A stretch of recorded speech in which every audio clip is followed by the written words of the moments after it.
Hi ನಮಸ್ತೆ, ಆಹಾರ ಬುತ್ತಿಗೆ ಸ್ವಾಗತ. ಇವತ್ತು ನಾನು ನುಗ್ಗೆ ಸೊಪ್ಪಿಂದ 2 ಮೊಟ್ಟೆ ಹಸಿಮೆಣಸಿಕಾಯಿ ಹಾಕಿಬಿಟ್ಟು ಮೊಟ್ಟೆ ಹಾಕಿಬಿಟ್ಟು ಪಲ್ಯ ಮಾಡಿ ತೋರಿಸ್ತೀನಿ ಬನ್ನಿ. ಈ ಮೊಟ್ಟೆ ಹಾಕಿ ನುಗ್ಗೆ ಸೊಪ್ಪು ತಿನ್ನೋದ್ರಿಂದ ತುಂಬ ಆರೋಗ್ಯಕ್ಕೆ ಒಳ್ಳೆಯದು. ಕೈಕಾಲು ನೋವೆಲ್ಲ ನೀವು ವಾರದ ಒಂದು ಸತಿನಾರ ನುಗ್ಗೆ ಸೊಪ್ಪು ಮಾಡ್ಕೊಂಡು ತಿಂದರೆ ತುಂಬ ಚೆನ್ನಾಗಿರುತ್ತೆ, ಟೇಸ್ಟು ಸಖತ್ತಾಗಿರುತ್ತೆ. ಇವಾಗ ಇದನ್ನು ಹೇಗೆ ಮಾಡೋದಂತ ನೋಡ್ಕೊಂಬರೋಣ.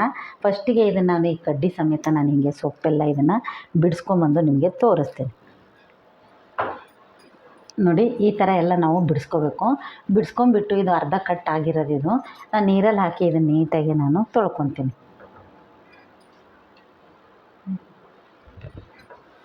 ನೋಡಿ, ಇವಾಗ ಒಂದು ಸ್ವಲ್ಪ ನೀರು ತೊಗೊಂಬಿಟ್ಟು ನಾವು ನೀರಲ್ಲಿ ಹಾಕಿ ಚೆನ್ನಾಗಿ ನಾವು ತೊಳಿಬೇಕು.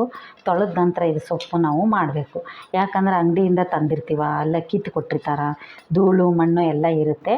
ಅದಕ್ಕೆ ನೀಟಾಗಿ ವಾಶ್ ಮಾಡ್ಕೊಂಬಿಟ್ಟು ನೋಡಿ ಈ ಥರ ತೊಳೆದ್ಬಿಟ್ಟು ನಾವು ಸ್ವಲ್ಪ ಪ್ಲೇಟಿಗೆ ಹಾಕ್ಕೊಂಬಿಟ್ಟು ಇದನ್ನು ಸ್ವಲ್ಪ ನೀರು ಬಿಡೋದ್ರಾಗೆ ನಾವು ಒಗ್ಗರಣೆ ಹಾಕ್ಕೊಂಬರೋಣ.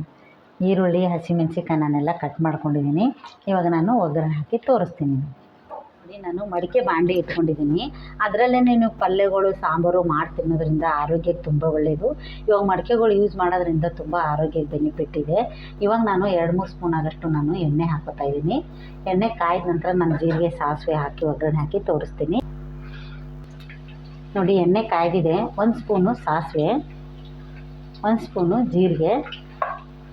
ನೋಡಿ, 1 ದಪ್ಪ ಗೆಡ್ಡೆ ಈರುಳ್ಳಿ ಹಾಕಿದ್ದೆ ನಾನು. ಈರುಳ್ಳಿ ಹಾಕ್ಕೊತಾ ಇದ್ದೀನಿ. ಈರುಳ್ಳಿ ಹಾಕ್ಕೊಂಡ್ಬಿಟ್ಟು ಚೆನ್ನಾಗಿ ಇದನ್ನು ಫ್ರೈ ಮಾಡ್ಕೊಳ್ಳೋಣ. ಒಂದು ಸತಿ ನೀವು ಮಡಿಕೆ ಇದ್ದರೆ ನೀವು ಮಡಿಕೆ ತಂದು, ಇವಾಗ ಬೇಸಿಗೆ ಕಾಲ ಇರೋಕ್ಕೆ ಮಡಿಕೆಯಲ್ಲಿ ನೀವು ಸಾಂಬಾರಾಗಲಿ, ಪಲ್ಯ ಆಗಲಿ, ಚಟ್ನಿಗಳಾಗಲಿ ತುಂಬ ಚೆನ್ನಾಗಿರುತ್ತೆ. ಈ ಥರದ್ದೊಂದು ಮಾಡ್ಕೊಂಡು ತಿಂದು ನೋಡಿ, ಅದ್ರ ಟೇಸ್ಟ್ ಹೆಂಗಿರುತ್ತೆ ಅಂತ ನಿಮಗೆ ಗೊತ್ತಾಗುತ್ತೆ. ಇದು ಸ್ವಲ್ಪ ಚೆನ್ನಾಗಿ ಫ್ರೈ ಆಗಲಿ. ನೋಡಿ, ಇವಾಗ ನಾನು ಒಂದು 5-6 ಹಸಿಮೆಣ್ಸಿಕಾಯಿ ತೊಗೊಂಡಿದ್ದೆ. ಯಾಕೆ ಹಸಿಮೆಣ್ಸಿಕಾಯಿ ಜಾಸ್ತಿ ಇದ್ರೇ ಇದು ತುಂಬ ಟೇಸ್ಟ್ ಆಗೋದು. ಜಾಸ್ತಿ ಏನು ಐಟಮ್ಸ್ ಹಾಕೋಕ್ಕೆ ಹೋಗಬೇಡಿ. ಹಸಿಮೆಣ್ಸಿಕಾಯಿ, ಈರುಳ್ಳಿ, ಸ್ವಲ್ಪ ಅರಿಶಿನ ಪುಡಿ ಹಾಕಿದರೆ ಸಾಕು. ಸೂಪರಾಗಿರೋದು ಒಂದು ಮೊಟ್ಟೆ ನುಗ್ಗೆಕಾಯಿ ಸೊಪ್ಪು ಪಲ್ಯ ಸೂಪರಾಗಿರುತ್ತೆ.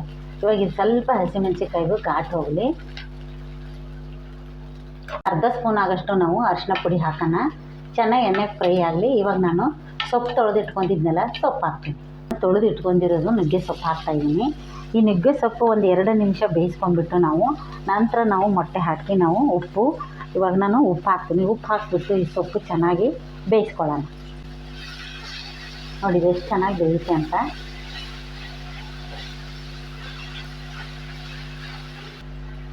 ನೋಡಿ, ಇವಾಗ ಒಂದು ಅರ್ಧ ಸ್ಪೂನ್ ಆಗೋಷ್ಟು ನಾವು ಉಪ್ಪು ಹಾಕೊಳ್ಳೋಣ.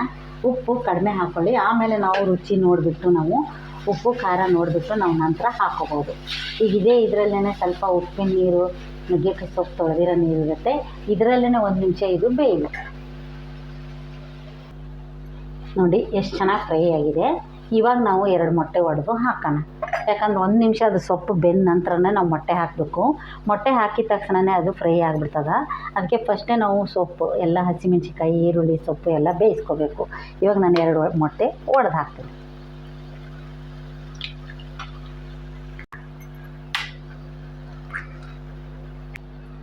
ನೋಡಿ, ಇವಾಗ ನಾವು ತಿರುಗ್ಕೊಳ್ಳೋಣ.